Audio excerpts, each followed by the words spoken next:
Marquez, Fabio, serta tim MotoGP tiba di Mandalika. Apa kabar kuda hitam dan penolak IKN? Ditulis oleh Niha Alif di SeaWorld.com. Kemarin Senin, para pecinta ajang bergengsi MotoGP dibuat senang dengan kedatangan para pebalap papan atas. Lihat saja akun Twitter resmi Marquez yang dibanjiri netizen Indonesia. Bahkan, ada yang memintanya untuk mampir ke Nganjuk. Artinya semua rakyat sedang bergembira dengan keberhasilan pemerintah mengangkat nama Indonesia. Memang sebuah kesuksesan tidak perlu banyak diumbar, cukup diam dan tunjukkan. Dan buat mereka yang menghina jadi terdiam.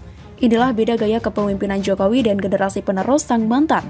Setelah lama tak muncul ke publik lantaran isu kudeta sudah dianggap tidak menarik, dirinya kini malah mempopulerkan kata kuda hitam. Siapa lagi kalau bukan AHY dari Partai Mercy, bermodal survei abal-abal yang selalu menaikkan survei elektabilitasnya, dirinya menyuruh kadernya agar tidak sombong, benar-benar halu dan juga gila.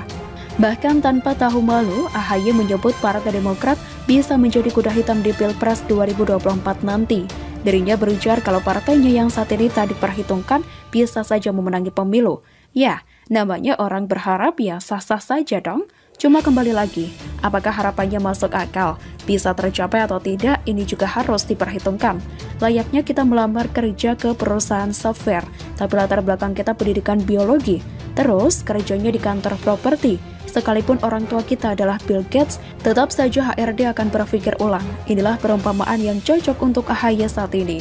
Apalagi belum lama ia mengaku ingin meneruskan kepemimpinan SBY. Sudah tahu sang mantan banyak menelurkan proyek mangkrak dan juga gagal, masih saja diikuti. Dasar anak bebal. Kenapa tak mau mencontoh Jokowi yang sukses menyelenggarakan Asian Games dan sebentar lagi MotoGP? Bisa kebayang nggak kalau presidennya SBY? Bisa-bisa dua ajang bergengsi mangkrak seketika seperti halnya Formula E yang saat ini tidak jelas arahnya.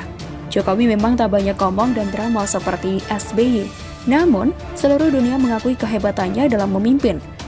Presidensi G20 yang akan pertama kali dilaksanakan di Indonesia menjadi bukti kehebatan Jokowi. Bahkan Joybi dan juga mengakui kehebatan Jokowi saat bertarung dengan pandemi COVID-19. Bidan tak segan mengundang dan meminta pendapat Jokowi untuk mengatasi corona di depan para pemimpin dunia lewat virtual meeting. Harusnya AHY meniru sosok hebat seperti Jokowi dong. Kalau tidak mampu, tiru saja Bobi dan Gibran yang mampu membenahi kotanya. Tak perlu ketinggian jadi presiden. Mulai dari sebagai Bupati Pacitan tempat lahir SBY. Kalau gengsi jadi bupati ya ikut pilkada sebagai calon gubernur. Ini kalau dirinya masih mau menyelamatkan Demokrat. Kalau tidak, ya selamat jalan. Baru-baru ini juga ada berita kisruh yang menyebabkan pembakaran foto AHY. Benny, sebagai kader senior mengaku murka dan akan melaporkan ke polisi. Bisa dibayangkan kalau perlakuan dengan kader sendiri dan sebelum jadi pejabat saja sudah semena-mena, apalagi kalau jadi pejabat pemerintah. Kembali lagi pada keuletan Jokowi yang sukses menyelenggarakan ajang balap MotoGP. Para pebalap kabarnya tak menjalani karantina karena sudah melakukan metode bubble sebagai pengganti karantina. Semoga saja hal ini tidak dilahap oposisi dan menfitnah pemerintah tebang pilih dalam menerapkan kebijakan. Sekarang kita ulas sedikit para penolak ibu kota baru yang dipelopori puluhan guru besar, dokter, termasuk Rektor Sableng, Musni Umar. Entah kenapa mereka senang sekali mengacau kebijakan pemerintah. Sebagai informasi, pemindahan ibu kota tak hanya terjadi di Indonesia, tapi negara-negara lain di dunia. Amerika Serikat juga memindahkan ibu kotanya dari New York ke Washington DC.